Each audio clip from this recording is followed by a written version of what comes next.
मारुतराने उड्डाण करते वेळेस म्हणले सागराचे कडे ढासळू लागले समुद्रामध्ये. आकाशी मार्गाने झाडं उपटून येऊ लागले असा वेग मारुतराच्या उड्डाणाचा. सागरात धरा उपाय सागरा अगाऊ जुमाता सकला गोळा गुळाची देवी भाटे. सप्तसागराला म्हणजे त्या ठिकाणी खळबळ झाली. 7 सागराचं पाणी याच्यातलं त्याच्यात झालेलं आहे. ही धना ही जमीन खचू लागली. रसा तळाला जाती काय असं त्या ठिकाणी वाटू लागलं. आणि एवढा मोठा हाहाकार झाल्याच्या नंतर प्रत्येकाच्या मनात दचकी भरली बाबा. प्रत्येकाला भीती वाटू लागली. असं वातावरण मारुतराच्या उड्डाणानं झालेलं आहे.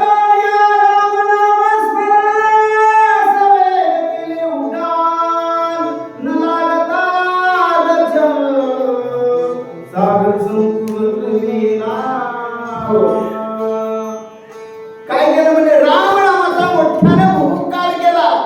कसा केला असेल खरं केलं. प्रभू रामचंद्र भगवान की जय. रामनामाची त्या ठिकाणी गर्जना केल्याच्या नंतर उड्डाण केलं म्हणजे अर्ध क्षण लागलं नाही म्हणजे. किती उंच गेले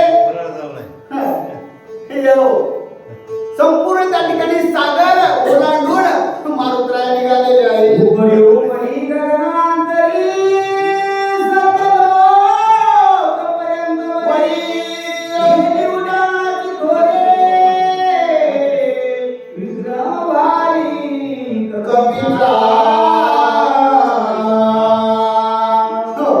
उड्डाण त्या ठिकाणी मारुतरायचं सरळ जाऊ का नाही पर्वताकडे औषधीच्या नाही म्हणजे वर जाऊ लागलं.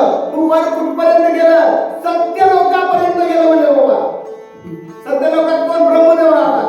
त्या ब्रह्मदेवापर्यंत मारुतरायच्या उड्डाणाची थोडी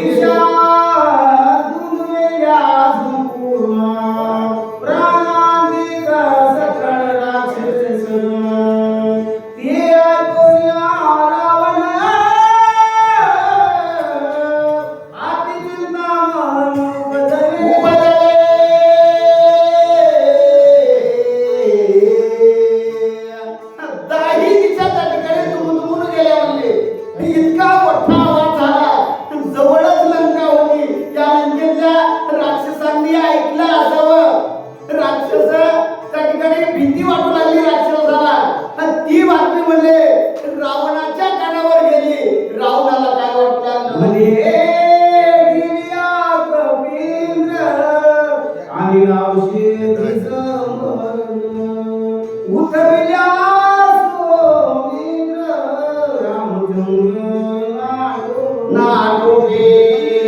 मनामध्ये विचार करू लागला राजा रावण. काय करा बाबा म्हणला. मारुतराय औषधी आणायला गेले. इतक्या मेहनतीनं इतक्या त्या ठिकाणी कपट्य करून त्या ठिकाणी या लक्ष्मणाला शक्ती मागली. आणि त्या शक्तीवर उपाय म्हणून मारुतराय औषधी आणायला गेले. मारुतीनं औषधी आणल्या. लक्ष्मण उठवला.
आणि अशी चिंता करत असताना म्हणजे काय काय होऊ लागलं, शरीरावर काय परिणाम होऊ लागला राजा रावणाच्या. भूक लागत नव्हती म्हणले, तहान तर लागतच नव्हती, झोपीचा तर विचारच नव्हता. फक्त काय करू लागला, उठू लागला, बसू लागला.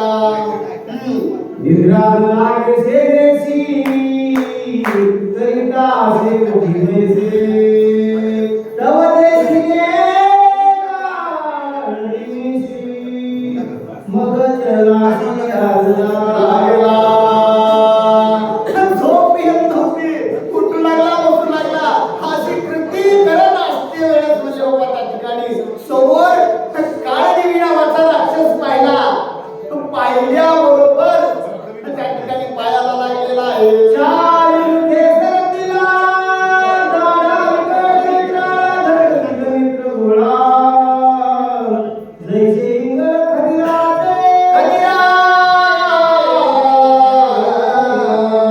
कसे म्हणले बाबा, चार तोंड होते म्हणले त्याला, चार तोंड. चार तोंडामध्ये सुद्धा म्हणले लळ अशा लाल बुंद जिभा त्या ठिकाणी देवत होत्या. काळा कुट्ट असा काळनेमी रावणानं पाहिला.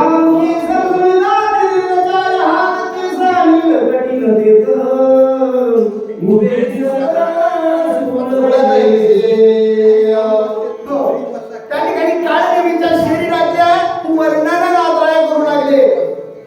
चार हात सुद्धा मध्ये मोठाले लांब हात होते, लढ जिवा होत्या, शरीरावरले केस म्हणले झाडासारखे होते. अशा प्रकारची कृती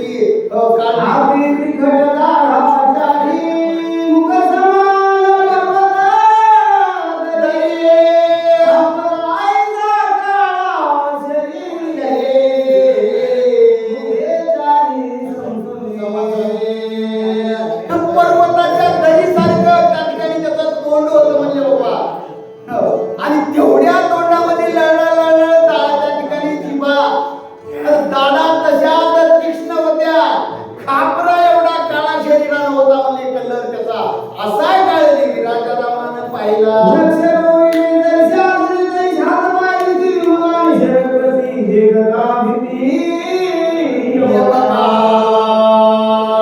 झाडावरी त्याचे हातापाय दिसत होते म्हणले बाबा त्या ठिकाणी. असा क्रूर राजा रावणाने काळदेवी पाहिल्याच्या नंतर त्याला म्हणले यम आणि काळ हे दोघं सुद्धा भीत होते. असा काळदेवी दिसायचा होता.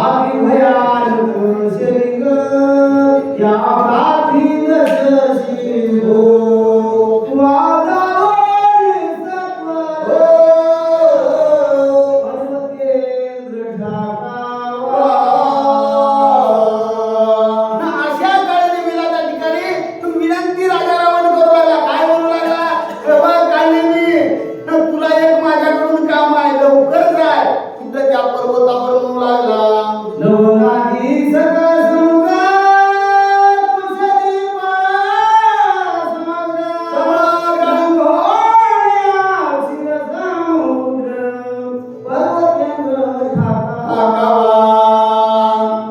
कुठं आहे म्हणला ते पर्वत, 6 समुद्राच्या पलीकडं कुशद्वीप त्याच्याही पलीकडं तो पर्वत आहे, तिथं तुम्हाला जायचं.